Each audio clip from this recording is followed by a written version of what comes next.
kuli university imodzi imene yonena kuti akuti kumakhala ma sex party. Sex party. Sex party tu. Ndekuti cha. Akuti no. Tiva zinthu lero. Ndikuwuzani.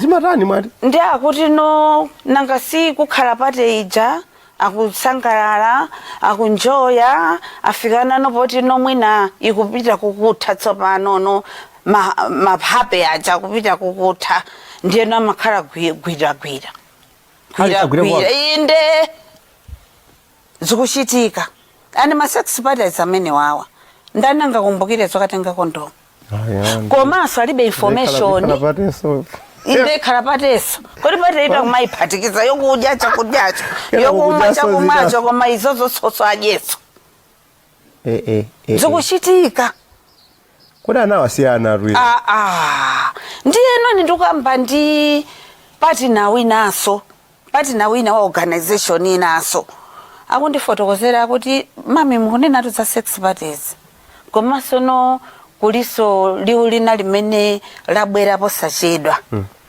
akuti chani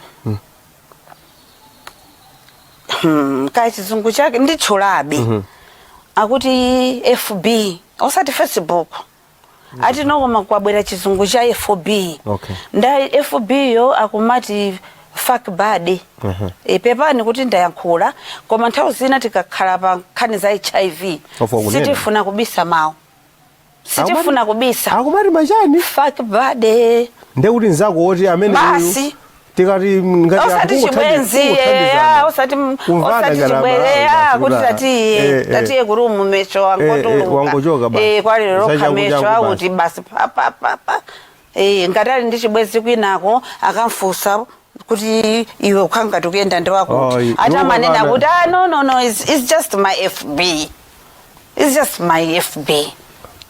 There's nothing serious, there's no commitment whatsoever, it's just my FB. Zikuchitika zimene zonse zikuchitika panopa we are talking live my university mose ambiriwa anyamata athu ndiye ndikamaganiza ndikamaona kuti kodi ngati kuli mafake bodies yo nyamata mmodzi akhozokhala mafake bodies angati nanga sinza chisisi ngati athadziwa ayi ndiye kuti lero inu tizisunga pa ife inu mwakumana ndi uyo mukazisungaso pame ine sikudziwa zoti ayi achita zawo zotsiku limene lasintha ndiye kuti ukamatha 4 years 3 years zapa university uchita kuiwala kuwerenga kuti wapanga ma FB angati ndiye ngati uli ndi HIV imene